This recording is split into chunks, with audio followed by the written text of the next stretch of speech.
Hello, my friends. Today we are going to be making some dots. If you haven't yet, I would recommend that you watch me reading this book, The Dot by Peter H. Reynolds, before you do the art lesson, unless you've read it before and you know the story, because this was the inspiration for this art lesson. So, quick little recap. I'm going to show you this page. These are all Vashti's dot paintings at their school art show. And so this is one of my favorite books, and I was inspired by all of Vashti's dots, so I thought we would do some dot painting or drawing if you don't have paints today. So what you need is paper and watercolors or any kind of paint. Or if you do not have any paint, you can use markers or colored pencils or crayons. I am using watercolor because watercolor is my favorite material to use. I just love the way watercolor looks. But you can use whatever kind of colors you have. You can even do black and white dots too. Anything. And then if you're doing paint, you'll need paintbrushes and maybe some water to rinse out your brush. And that's it. So let's pause and meet back here. Okay, ready? So I made two already just to kind of show as an example of some dot ideas. And then we'll make something together. So I made this kind of rainbow dot and I cut it out.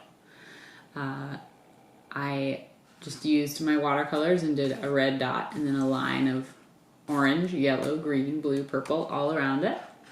And then once it was dry, I cut it out. And of course, just like Vashti in the dot, like her art teacher says, now sign it. You gotta sign your work so people know what wonderful artist made the work. So I signed my little dot, and then I also made this dot. Maybe you remember in the book, there's a part where Vashti makes a dot without painting a dot. So that was my inspiration for this painting. I did all these little dots around the edge to make one big negative space dot. So those are two ideas.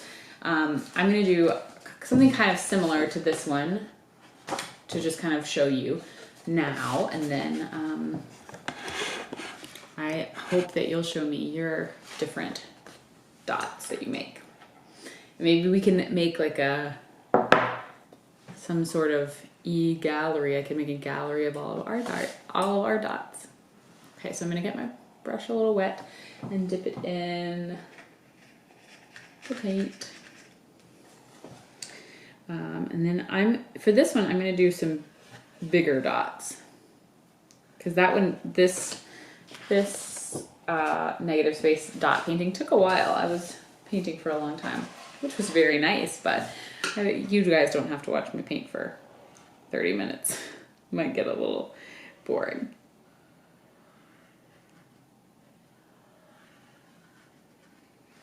And you'll notice that when I'm doing these dots, they're not like perfect circles or anything. They're just dots.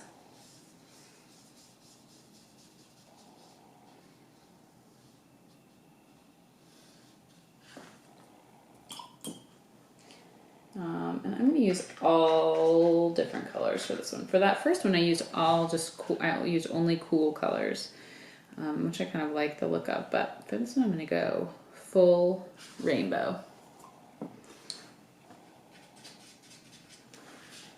It could, if you'd like, for this kind, if you want to do a dot like this of the negative space, you could draw with a pencil. You could draw your line first, a little line to show where you want your circle to be.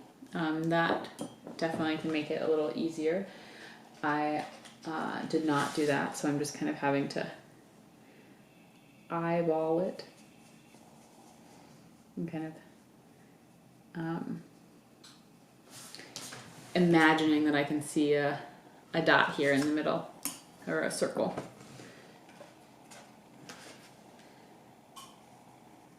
For this one, I like using dots of different shapes and sizes, and I'm repeating some of the colors.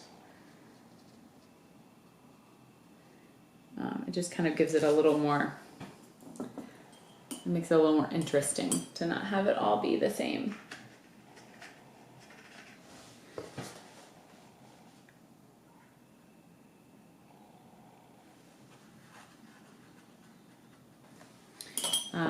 So you can see there's a dot kind of forming there in the center.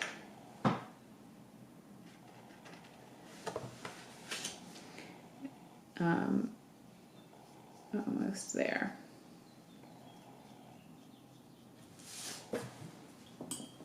You could also, as you saw, Vashti did all sorts of different dot paintings.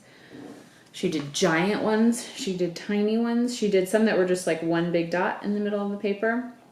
She did some that were like just a paper covered in a bunch of dots. You could do anything you like. I am excited to see some dots. So there you go, I kind of made a dot by making lots of little dots. And then you could fill out the sides. I'm not going to do it just because it will take me a while. And I'm going to quickly just turn this over and show you one more kind of dot option. And this is one that works well with a paintbrush. If you're using markers, I'll show you the way you would do this similar technique. You can just spin your brush around in a circle to make a dot. Let me try and do that up close so you can see it.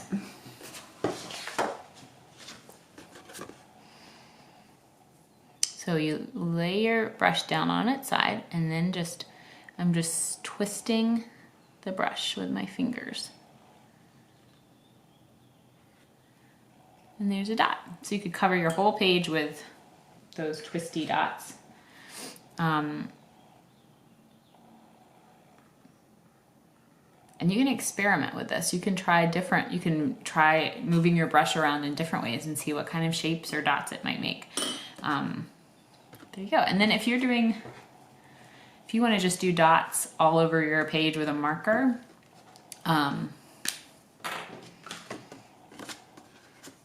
you can just kind of gently twist.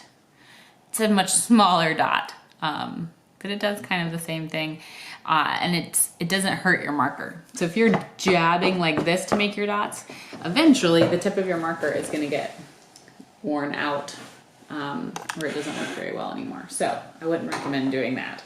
But if you just do that gentle twist on your paper, you'll end up with lots of little teeny dots. So a couple different techniques for making a dot painting. Oh, and always, you've got to sign your work. There we go. Thank you for joining me today. And on Wednesday, we'll be back with another Peter H. Reynolds book and some art inspired by that book. Thanks, friends.